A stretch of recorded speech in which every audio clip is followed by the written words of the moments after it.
starting to feel something now. Maybe this one's just a little slower to come on than I'm used to. Everything feels slowed down. According to YouTube's guidelines shown here, videos which intend to educate are documentary by nature and do not glorify the use of drugs, though abide by the community safety guidelines and are eligible for monetization. The following video does not glorify the use of drugs, instead attempts to be non-biased while delivering vital life-saving information disguised as entertainment. We do not display graphic use. There are no scenes showcasing drug consumption, and any insinuation of use should be taken as satirical at best. Thanks, YouTube. Alright guys, let's cut right to the chase. Here we have the enigmatic Enigma mushroom. This is deemed the, if not one of, the most potent cubes available. And yes, it looks kind of like a brain. Let's take a look at it here. What a funny looking mushroom. Now in a second we're going to read up and I'm going to explain to you exactly what this damn mushroom is, and I'm next going to show you what it can do. It smells like shrooms, that's for sure. It's got those little, blue highlights on the tips of the cauliflower chunks. What a funny looking thing. Goes without saying that not only is this one of the most potent cubes available, it's also extremely rare. So this video is going to be a treat. Enigma is a truly unique and extremely rare mutation of the penis envy XB+ hybrid called tidal wave. It is known to be one of the most potent magic mushroom strains available. Oh boy. And these reports have been confirmed by laboratory testing as an Enigma mutation, won the psilocybin cup testing at just over 3.8% tryptamine content. To put that in perspective, I think an average cube is about 1%. Yeah, I'm looking online here at a table, and it looks like cubes can be anywhere from, 0.2 to 0.8. I believe they do go at least up to 1% of this is dried weight content as for active alkaloids. And then we've got these brain cubes coming in at potentially 3.8% tryptamine content, which is absolutely insane. That means 1 gram of these is potentially like 4 or more, depending on, of course, how potent your mushrooms are, grams of normal magic mushrooms. Another website is claiming that the Enigma mushroom can be 2 to 3 times more potent than the albino penis envy. Penis envies are insanely potent. Jesus. Now, as per all of these videos, I do not suggest that anybody watching tries anything that I'm doing. I am doing all of this in the name of science. You need to make sure that things like set and setting, meaning how you are mentally and your actual physical arena, you need to make sure that these things are absolutely optimal, especially if you're ever going to attempt anything like this. I do not attempt that anybody eats brain mushrooms. We're here to document what the effects look like on me so that you guys don't have to try it yourself. The real question is, how much am I going to take? So these 2 little clusters are a gram worth. This is how little of this mushroom you need to have like a mind-blowing experience because of how insanely strong it is. That's freaking wild, man. That's not a lot at all. I mean, look at this. All right, I'm over here. I'm all nice and cozy. We've got our gram of Enigma mushrooms, which again is the equivalent of 4 or more grams of regular cubes. This is enough to blow your freaking socks off. And let's start off by seeing how it tastes. It kind of just melts in your mouth. Not much of a bad taste at all to these brain mushrooms. Yeah, I know. Interesting taste. Yeah, very squishy. Soft. Don't know how to go. Oh, shit. Famous last words is, oh, shit. 2 p.m. All right, I brought down my lovely designated trip sitter. Now, she has no idea what's going on. What am I doing? I just asked her to come down for a minute. I'll show you. Hold on. I'm trip sitting. No. Do you know what this is? Disgusting looking mushrooms. This is the Enigma, and it's the premium one, mushroom. They sure look like an Enigma. They look like human brains, and they are 3 times as potent as penis envy. Is that accurate? I don't know. This is what is claimed. I don't necessarily know if that's 100% true, but I do know that I just ate a gram of it. So you are my trip sitter as of right now. There is nothing that I would rather be doing right now than trip sitting you. For anybody who's interested, all that means is nothing. It means that if I need someone, she's there. She's not going to like sit here and stare at me. That's what the cameras are for. So this is made by combining, it's a human hybrid. It's made by mixing penis envy with another strain. The appeal would be you don't have to deal with so much taste. What I took looked like less than this. Had very little taste. It actually just kind of tasted like melty styrofoam with like a pinch of mushroom somewhere in the mix there. To be completely honest, I'm not expecting very much from a gram. But, I mean, if it's as strong as they say, then I'm just going to go make a tea and then I'll be back. All right, so it has been almost 15 minutes. I just went to make a tea. It might be strong because already I'm feeling like lighter. Usually when something's strong, it comes on really fast. So for me to be feeling like this weird light effect already. It's hard to describe. And I'm a little gassy. Oh, I should also add that I haven't really eaten yet today. I had a shake. I've had like one tiny meal today. Maybe I've had 500 calories so far, and it's 2 o'clock. I should have eaten protein, but I was like, if I eat, that might cause more stomach discomfort. So yeah, this is also on a pretty empty stomach. I believe it would be good to start a meditation at this point. Got my peppermint tea here. I'm really feeling like I need to shit. I think I need to meditate after I shit. Okay, so usually when pooping happens that fast, it is a sign that something intense is going to happen. Usually. Nervous level coming in out of 10.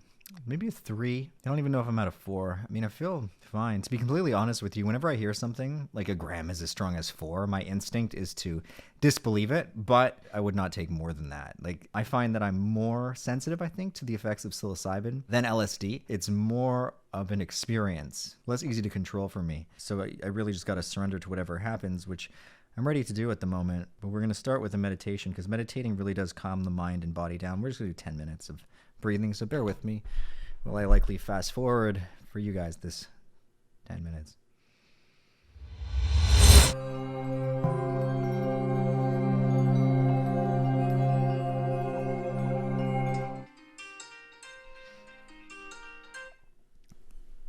All right, it's been 25 minutes. The lights are looking a little brighter. It's been a while. I actually have not had a mushroom experience since I quit kratom and alcohol and, all that stuff. So this marks the first time trying it since I've been what I consider clean off all the bad drugs.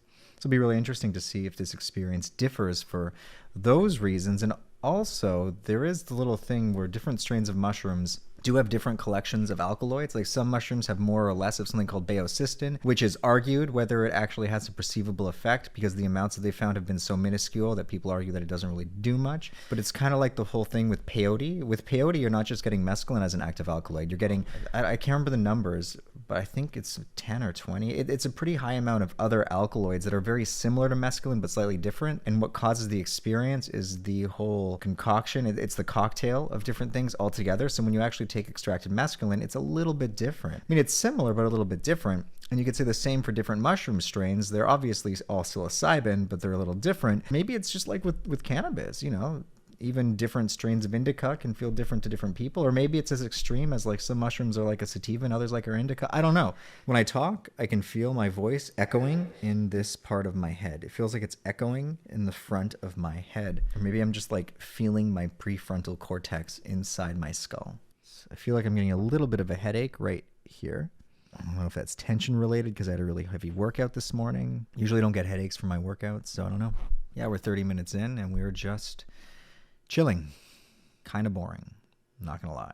I have absolutely no idea what's going to happen. I could be slightly affected. I could be moderately affected, like as strong as my last experience, which was pretty darn strong. I can be intensely affected, like it all depends how close this actually is to 4 grams of regular cubes or not. To be honest, I'm leaning towards not really wanting to have a trip. Like I'm just, I'm not really feeling it, which is bad to say because you should only do these types of experiments like when you're really into it. I find it interesting how the dose doesn't always dictate the experience with psychedelics. It's more so where your brain's at.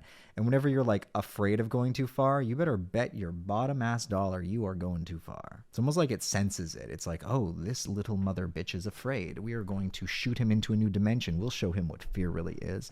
I find the best headspace is to just, it's okay to have a preference, whether it be to be blasted or be slightly affected, but you should not ever take a psychedelic unless you truly are open or at least available emotionally for whatever is to come. Those are my words of wisdom as the effects slowly rise. Slowly being the key word. I was a little, taken back by having to shit so fast. That is usually a sign that it's going to be a quick upward trajectory into La La Land, but we're still in, relatively sober space. I'm not getting much in terms of visual variations at the moment. Nothing when I close my eyes. Nothing at the moment. Maybe things feel a little wavy. Like, when you can close your eyes and you see like the imprint of the light on behind your eyelids. When I close my eyes, it looks like it might be doing a little wave, but when it's open, nothing's really waving yet. And I'm really just feeling psychological effects at the moment. I feel an increased desire to communicate. It's giving me like Molly vibes at the moment. Like here I am wanting to talk. Yeah, it's not as forceful as say taking MDMA. Like I don't feel like I have to talk and I can't hold back. I got no, jaw clenching, no gurning going on over here. No nystagmus. I always say this one wrong. I know. Nystagmus? No, that's the eye wiggles. That's the eye wiggles. The jaw thing is something else. I feel these videos are much more interesting when I have a co-host. We can make an imaginary friend up. But nah, we're just riding solo with this one. People often say, Adam, I don't know how you do these videos where you just sit there like a darn lab rat with the lights and cameras on you. And I always say the same thing. I'm used to it. I think this tea is helping my belly. Feeling something warm in there is definitely nice. Yeah, we're 35 minutes in. Still just chilling. We'll listen to some extra trippy music. But luckily, with the headphones on, I don't have to worry about copyright. Something is changing. I don't know if it's brought on by the music, but my eyes closed. I'm starting to see something. Some form of pattern, maybe. It's a big maybe. Maybe. Now we're at 40, almost 45 minutes in. I'm starting to feel something now. Maybe this one's just a little slower to come on than I'm used to. Everything feels slowed down. Not the most exciting video. Like physically right now, my stomach is starting to feel a little uncomfortable. Oh, I'm starting to notice something when I close my eyes. Not much visuals, but I'm feeling stuff, Usually I gauge how far I am based off the visuals. It's kind of my cue. So not having too many visuals is throwing me off a little bit, but like physically and mentally I'm feeling stuff. I'm going to go try listening to music on the couch, away from the lights. Let's see if that kickstarts it. All right, we're an hour in now. The room is looking definitely more orange than it usually does. Definitely feeling a little cold. I want to be careful saying stuff like not too affected because I still don't really know yet, but like I don't really know. Not really that much. It's just throwing me off because visually it's not that crazy. I'm used to them coming on very fast, so this slowness is different. 80 minutes. This is why you can't really believe everything you read online. Well, there are effects. There's definitely visuals. They're slight. They're not too intense. Everything's very slight. Slight as in this is what a gram of mushrooms... I mean, maybe it's slightly stronger than a gram. Maybe. It could be just me. It's hard to say. But correct me if I'm wrong. I don't think there's a lot of scientific, if any scientific research done on this strain of mushrooms because it looks like they're a hybrid created by people. It's definitely not as strong as it says it is. For example, if I just ate like 4 grams of regular mushrooms, I don't think I'd be able to sit here and speak to you as coherently as I am right now. But again, one person is way too anecdotal to say. Like, I don't want to sit here and be like, oh, it's just as strong as normal cubes, and then someone else tries them and it blows them out of the water. Like, even in the same batch of mushrooms, I want to have emphasis on this, some can be stronger than others. So if you really want to uniformly make sure that the mushrooms you're taking are all of the same potency, you grind them up into a powder. Some people state that decreases their shelf life. I don't know.